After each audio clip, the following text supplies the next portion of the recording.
सुप्रभात बच्चों। आज हम पढ़ेंगे पाठ 13 स्वच्छता। स्वच्छता का मतलब सफाई। स्वच्छता और स्वास्थ्य का घनिष्ठ संबंध है। स्वच्छता के अभाव में गंदगी फैलती है। गंदगी रोगों की जड़ है। यदि हम स्वच्छता संबंधी सतर्कता रखें और उचित स्थान पर ही कूड़ा डालें तो स्वच्छ जगत, सुंदर जगत का निर्माण कर सकते हैं, साथ ही स्वस्थ भी रह सकते हैं। स्वच्छता और स्वास्थ्य जो है वो एक दूसरे के पूरक हैं, वो एक दूसरे से संबंधित हैं। स्वच्छता के अभाव में गंदगी फैलती है। स्वच्छ सफाई नहीं रखेंगे तो गंदगी, चारों ओर गंदगी फैल जाएगी। गंदगी ही सभी बीमारियों की जड़ है।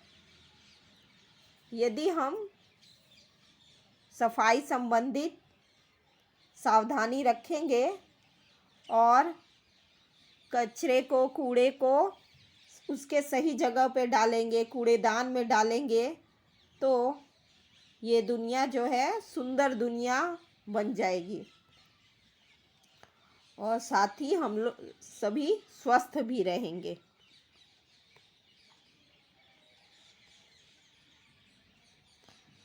एक दिन अजय ने मोहन को अपने जन्मदिन पर बुलाया। मोहन ने उसे उपहार में देने के लिए कहानियों की एक पुस्तक खरीदी। उसे रंगीन कागज में लपेटा और अजय के घर चल पड़ा।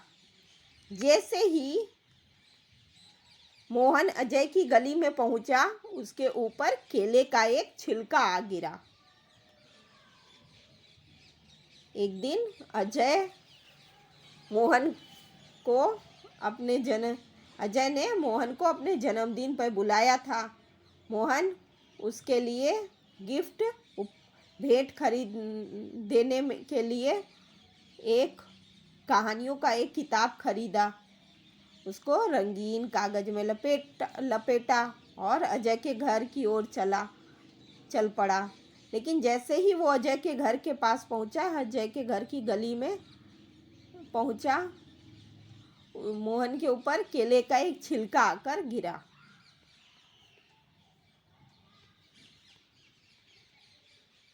छी छी, कितनी बुरी आदत है सड़क पर छिलका फेंकना, मोहन ने सोचा। उसने छिलका उठाया और इधर उधर देखा। कुछ दूरी पर उसे एक कूड़ादान दिखाई दिया। उसने छिलका उसमें डाल दिया। बहुत सा कूड़ा कूड़ेदान के बाहर फैला हुआ था। वहां मक्खियां भिनक रही थी और चारों ओर गंदगी फैली हुई थी। मोहन ने कहा, कितनी गंदी आदत है ये सड़क पे छिलका या कचरा फेंकना, कूड़ा फेंकना। उसने छिलके को तुरंत उठाया और कुछ ही दूर पर एक कूड़ेदान रखा हुआ था, डस्टबिन रखा हुआ था, उसमें उसने छिलके को डाल दिया। पर कूड़ेदान के बाहर भी जो कचरा था, कूड़ा था, वो बाहर फैला हुआ था और वहाँ पे मक्खियाँ भिनभिना रही थी और चारों तरफ गंदगी फैला हुआ था। कुछ और आगे बढ़ा तो मोहन को बड़ी बदबू आई। उसने देखा नालियों में कूड़े के कारण पानी रुका हुआ है। उसी पानी से बदबू आ रही थी। मोहन नाक पर रुमाल रखे अजय के घर पहुंचा। वहां अजय के और भी कई मित्र आए थे। अजय ने मोहन को अपनी माँ और पिताजी से मिलाया। अजय की दादी जो बीमार थी, मोहन उनसे भी मिला। मेज पर खाने की चीजें रखी थी जिन पर बार बार मक्खियां आ जाती थी। मोहन ने अजय से कहा, अजय, तुम्हारे मोहल्ले में इतनी गंदगी क्यों है? क्या नगर पालिका इसे साफ नहीं कराती? मोहन नाक पे रुमाल रखकर अजय के घर पहुंचा। वहां पे अजय के और भी कई दोस्त आए हुए थे। अजय ने मोहन को अपनी माँ और पिताजी से मिलवाया। अजय की दादी जो हमेशा बीमार रहती थी, मोहन उनसे भी मिला। मेज पर खाने की चीज़ें रखी हुई थी जिस पर बार बार मक्खी आ जा रही थी। मोहन ने अजय से कहा कि तुम्हारे मोहल्ले में इतनी गंदगी क्यों रहती है? क्या नगर पालिका यहाँ पे आके साफ नहीं करती है? अजय की माताजी ने कहा, बेटा नगर पालिका की गाड़ी आया करती है, जगह जगह कूड़ेदान भी है, पर कुछ लोग उनमें कूड़ा नहीं डालते। वे कूड़ा सड़क पर ही फेंक देते हैं, इसीलिए सफाई नहीं रहती। मोहन अजय की माताजी से पूछता है कि यहाँ पे इतनी क्यों गंदगी फैली रहती है? नगर पालिका की गाड़ी नहीं आती है, इसको साफ नहीं करती है? तो अजय की माताजी बोलती हैं, नगर पालिका की गाड़ी तो आती है और जगह जगह कूड़ेदान भी रख दिया गया है, पर लोग कूड़ेदान में कूड़ा नहीं डालते हैं और सड़क पर ही फेंक देते हैं, जिससे गंदगी फैली रहती है। दूसरे दिन पाठशाला में मोहन ने अपने अध्यापक को ये बात बताई। अध्यापक ने कहा, तुम ठीक कहते हो मोहन, गंदगी बहुत से रोगों की जड़ है। नगर पालिका का काम नगर को स्वच्छ रखना तो है, पर हमें भी नगर पालिका की सहायता करनी चाहिए। चलो एक दिन हम सब अजय के मोहल्ले में चलें और स्वयं सफाई का प्रारंभ करें।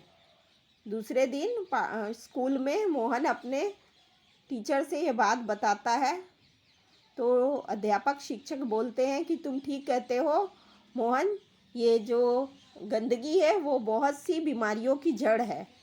नगर पालिका अपना काम करता है, उसका काम नगर को स्वच्छ रखना है, लेकिन हमको भी इस काम में मदद करनी चाहिए। चलो एक दिन हम अजय के मोहल्ले में चलते हैं और वहाँ की गंदगी को साफ करते हैं।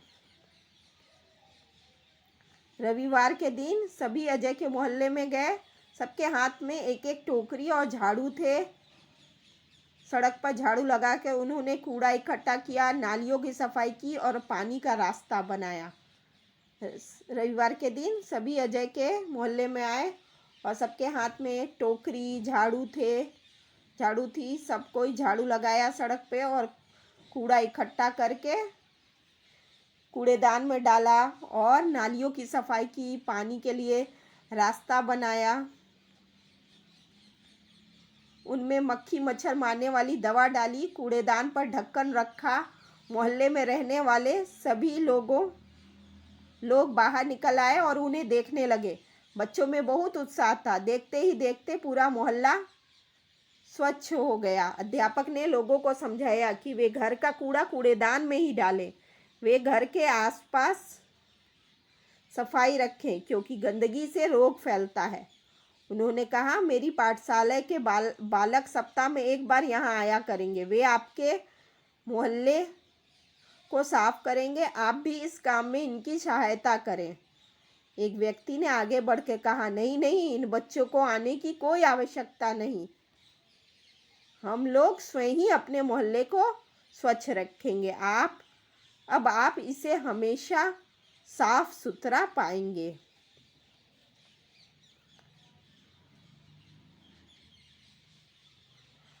बच्चों ने गली को साफ करके, मोहल्ले को साफ करके उसमें मक्खी मच्छर मारने वाली दवा का छिड़काव किया।